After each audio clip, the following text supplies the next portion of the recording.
Hey, salut les kiki. Bon, ce matin, je suis de meilleure humeur. Vous l'avez remarqué hier, si ça n'a pas continué niveau vidéo, c'est parce que la GoPro a fait un shutdown thermique. Après, j'ai essayé de brancher des trucs, séparer le boîtier pour mettre les câbles à part, mettre le câble espace et du le machin, le bidule. Oui, ça a failli apprendre à voler tout le bordel, mais elle est encore là. Elle est encore là. Détends-toi, Mani, ça va bien se passer.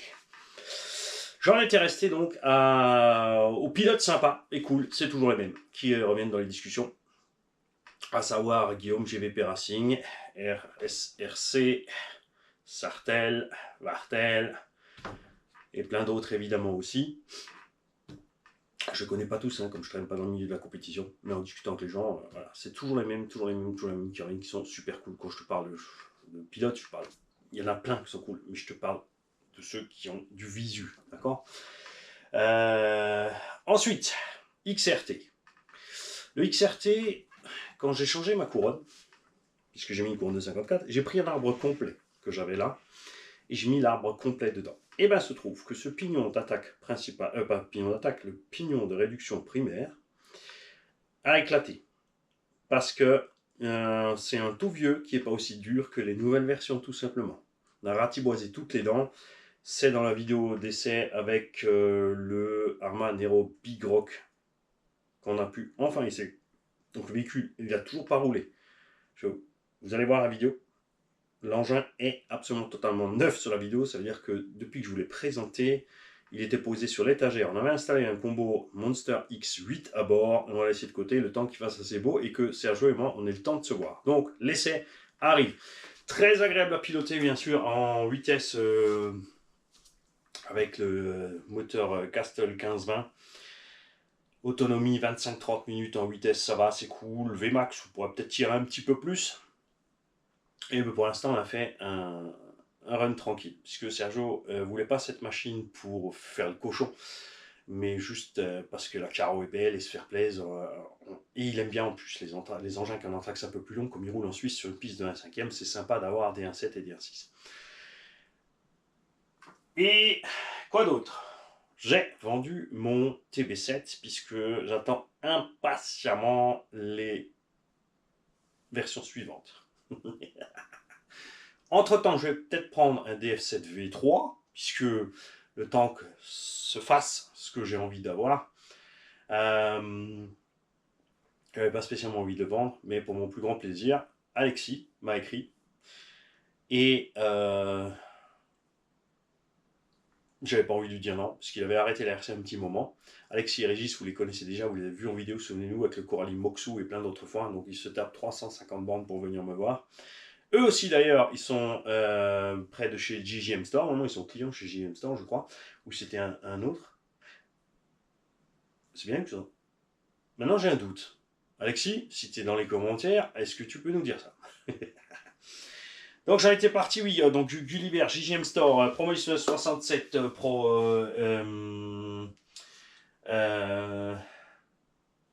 et quoi encore? Je me suis perdu dans tout ça. Je vous jure, quand la caméra a coupé, j'avais... Et du coup, j'ai tout zappé. J'ai tout laissé tomber, je suis allé faire autre chose. Et là, en fait, on est 2 jours plus tard. Pour te dire que... Hein, donc je sais plus du tout où on était. On avait parlé des tests de Vario, différents trucs. Bon, on en a parlé plusieurs fois déjà en ce moment. On avance donc pas vraiment. On revient toujours chez Obuing. Alors les Vario Castle, je suis content. Les nouveaux moteurs Castle, par contre, c'est pas terrible. J'aime bien les surpasses. Ça aussi, tu l'avais déjà dit, Mani.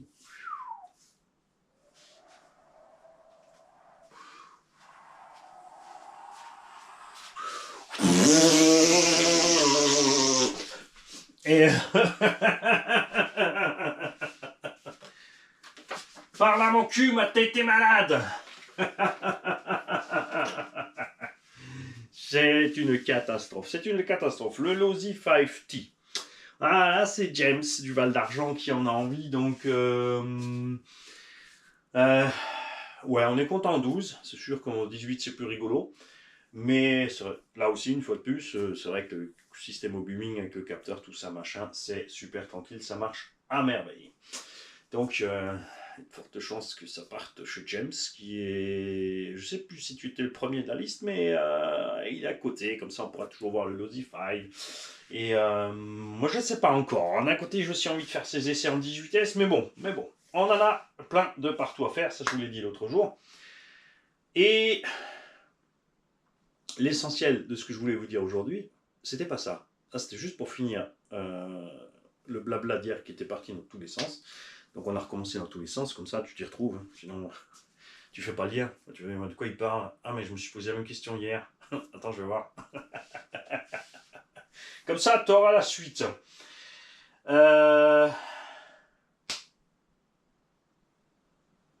J'ai toujours pas fait. Ouais, c'est bien, même.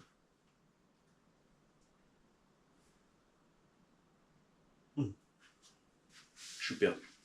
Je vais y aller.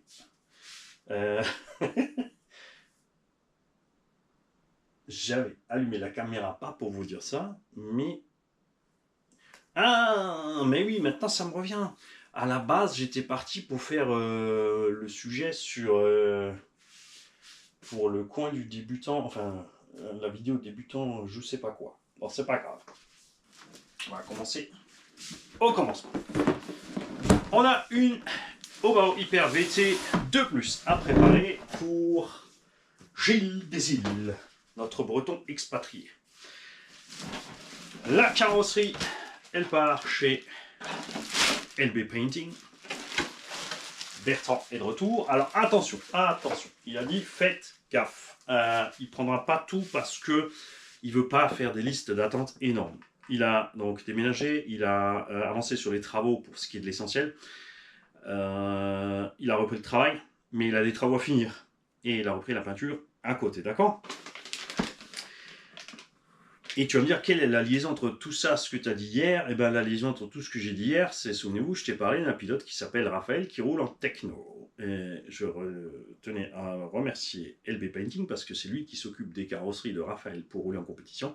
Nous avons donc un véhicule qui a des belles carrosseries en compétition. Et ça, c'est absolument génial. Orange et bleu, c'est pas parce que c'est moi. Il avait reçu les carreaux in extremis dernière minute BBR et il les a fait pour que bien sûr le Ptio puisse se lancer sur sa saison de compétition avec ses belles carrosseries toutes neuves. Petite piqûre de rappel sur la Obao Hyper VT, les pneus d'origine et bon les jantes sont utilisables mais les pneus d'origine sont bien sur le froid mais ça s'arrête là. C'est ok pour se balader en 4S, après c'est mort. On a déjà une vidéo dans laquelle on explique les différences entre la Obao Hyper VT et la série GTS, GTB, GTS court, GTB long, basée sur la série de châssis SS, donc le SST, le Buggy SS qui est super sport, n'est-ce pas?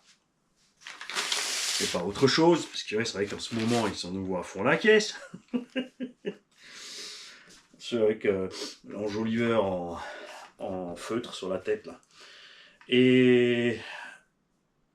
Oh mon Dieu, il a dit un truc. Réfléchis 30 secondes. Qui c'est qui a un enjoliveur en feutre sur la tête? Ben, les chrétiens, les protestants, les musulmans et les juifs. C'est quand même bizarre qu'ils aient tous la même chose. Et ils sont tous en robe.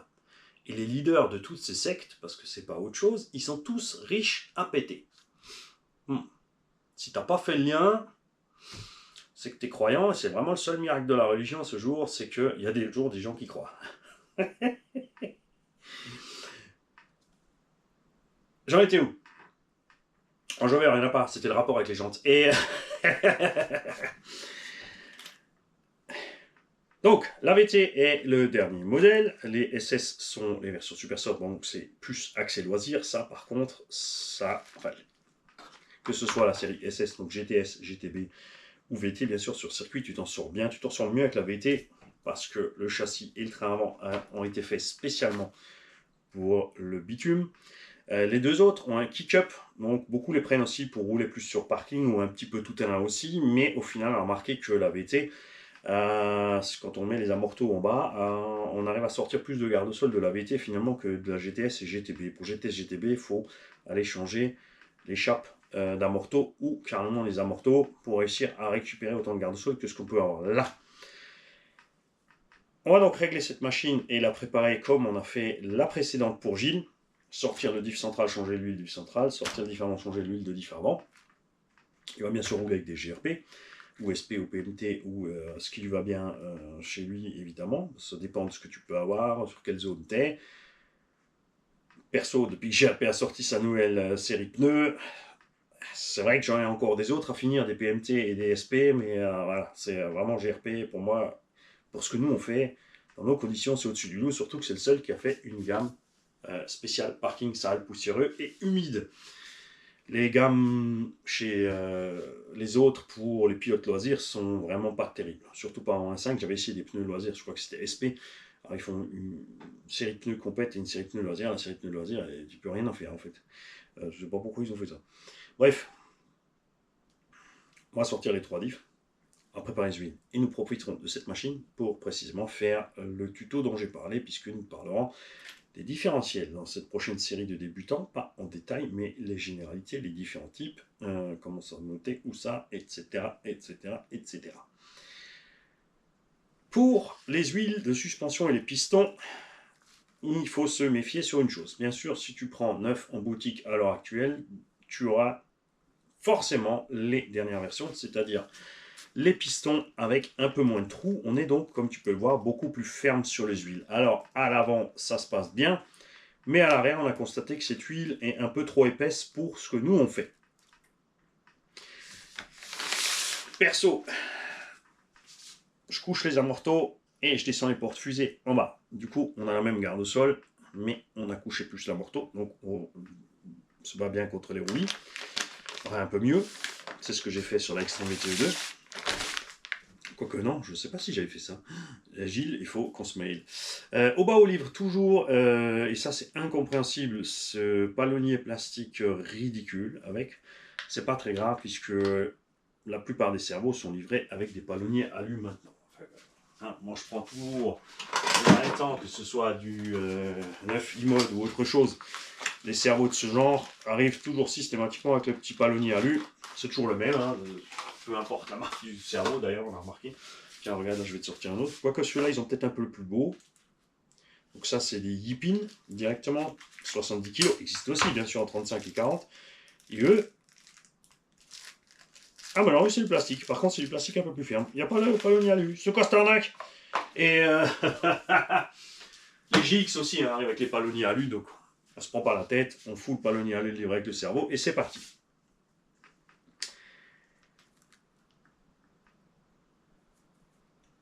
Et j'ai une réponse de Obao. Comme je l'ai dit, on a causé du 10TT 2.0, il arrive. L'avis était positif, donc normalement le 10 SC20 devrait suivre.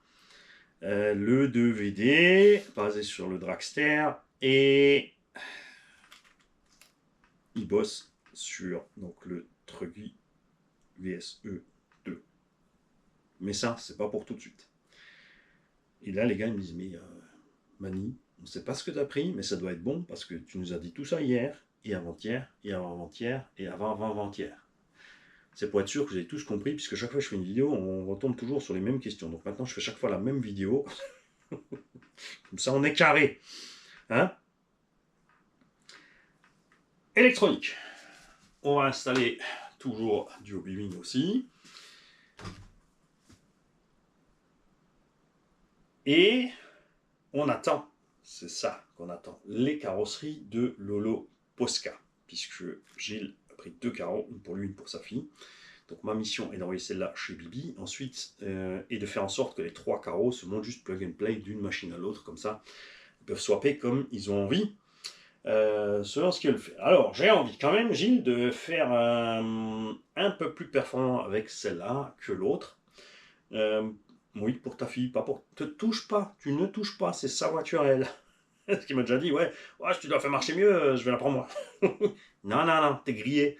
C'est en vidéo, elle pourra le voir et l'entendre. Et...